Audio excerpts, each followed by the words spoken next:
This is going to be my week 3 overview of the Giant Trance 27.5. And let me start off with the seat post.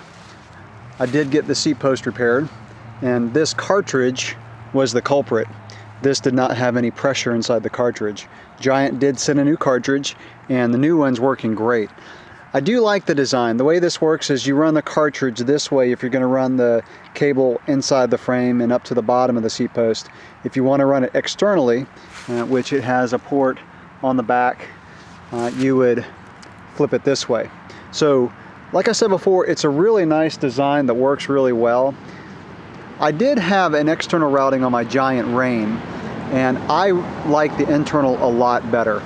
Like I said before, it goes in here, down through the frame, and then comes up to the bottom of the seat post. On the Rain, I noticed that this loop that kind of forms in the back with the external cable can oftentimes rub the cable on big hits when the suspension compresses. And I actually shredded a few cables on my other seat post. So I really like the internal routing.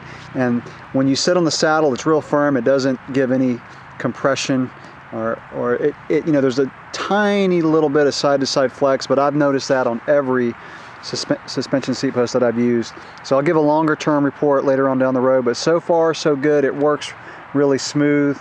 I've got the button mounted on the left side here, and really easy to push down, and again, it's really smooth. For the past few weeks, I've only been riding this bike off-road. I have my cross-country bike up for sale, and I've really detailed it and cleaned it up, ready to sell, so I don't want to ride it. And so because of that, I've noticed that the sluggishness that I originally felt when I came off a cross-country bike, which obviously was a lot lighter, the sluggishness is not as much of a factor. I really don't notice it. The trails that I ride are pretty twisty and fairly flat. I mean, there's a lot of rolling hills, but compared to the mountains, it's fairly flat. But the uphills, you know, it is a little bit heavier, and the tires are meaty, but you know, since I don't have a cross-country bike to compare it to from day to day, the sluggishness has not been as much of a factor. And let me go into what I'm going to call the best characteristic of this bike so far, and that is how hard you can throw this bike into a corner. It's probably the best cornering bike that I've ridden to date. And I mean, if the trail's flat, if it's a downhill, whatever, the corners are an absolute blast. And I think several things come together to make that happen. One, obviously, is the wheel size.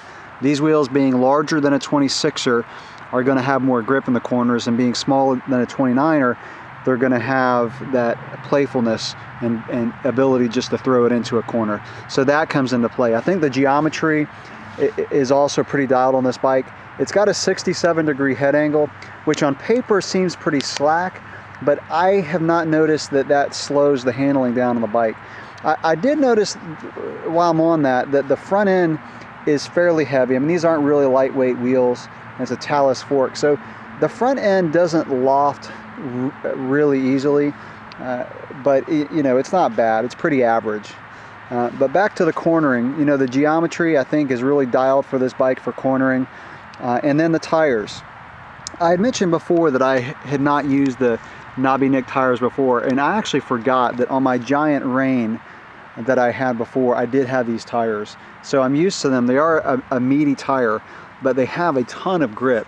This past weekend I rode with a few guys on cross-country 29ers, and there's a lot of leaves on the trail, and one of them was having trouble in the corners just because he was on a tire with smaller tread. But these being beefy tires, I was able, even with a lot of leaves on the trail, to just throw this thing in the corners. And someone had mentioned, or I've read before, that these tires wear out pretty quickly. I've not used them over a real long period of time, so I can't really attest to that. But they probably are a softer rubber, and it's a trade-off. The softer rubber is going to give you a lot more grip, especially when there's moisture on the trail or leaves. So, you know, it's a trade-off, the fact that they may wear down quicker than a harder rubber tire. So, you know, I think for this bike it's a good application. I think you're going to need some extra grip when you're descending on rough trails or in the corners. It did take me a little getting used to the lever here on the shock being quite a bit lower than what I'm used to on my cross-country bike, because On my Orbea, the shock runs horizontally, so the lever's just right here. You can reach down and grab it.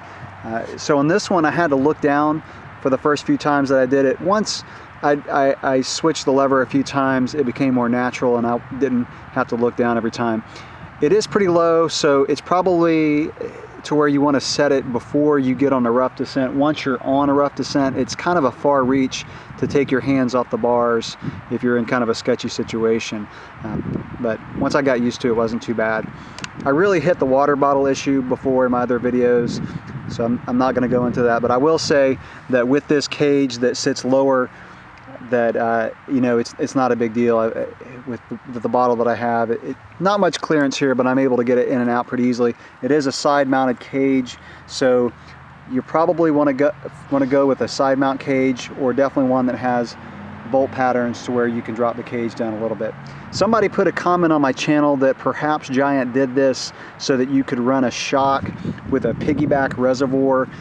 Perhaps, you know, that does make sense, but I do wish that Giant would have put the bolts lower. The Maestro suspension is very smooth. I'm no stranger to Maestro suspension.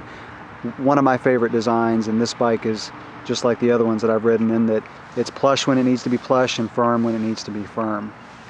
As far as the rear, you know, I really express my lack of satisfaction on Giant not putting a 142 through axle. I will go on record and say that I've not noticed any flex so far.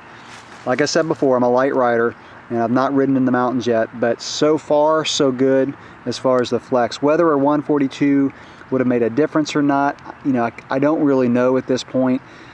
But, you know, I think I speak for the masses in that if it was a budgeting decision by Giant, I would have paid an extra $50 or so to have a 142 through axle.